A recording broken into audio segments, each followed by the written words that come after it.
POV, tu fais de la recherche sur les coraux au milieu du Pacifique. Bon, moi en vrai, j'ai fait semblant une journée, mais peut-être que toi, tu pourrais vraiment y travailler. En fait, la fondation Science for Reefs m'a invité pour découvrir leur QG, le One Living Reef. C'est une fondation qui a pour but de faire des ponts entre les mondes de la science, de l'art, de la politique et du grand public, tout ça en faveur de la sauvegarde des récifs coralliens. Du coup, t'as des artistes comme Estelle et des scientifiques comme Laetitia, je te partagerai leur parcours prochainement, qui cohabitent ici pour étudier, observer et décrypter les récifs. En l'occurrence, Laetitia c'est la présidente et elle accueille et soutient les étudiants et chercheurs qui viennent étudier par exemple les larves de poissons, l'acoustique, la thermotolérance ou encore comment diagnostiquer les coraux pour mieux les protéger. Et du coup, elle m'a emmené voir le jardin de corail où ils ont plusieurs nursery tests.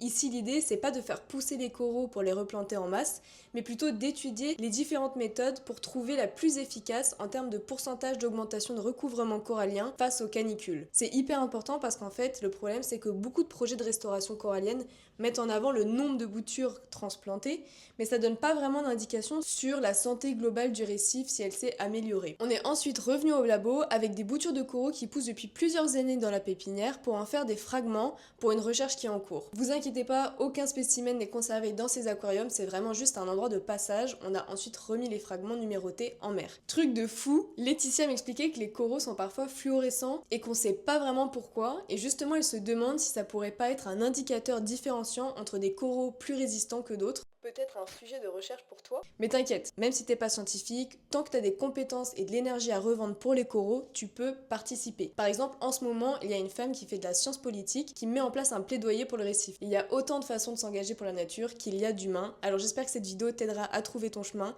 et abonne-toi à la fondation pour les soutenir.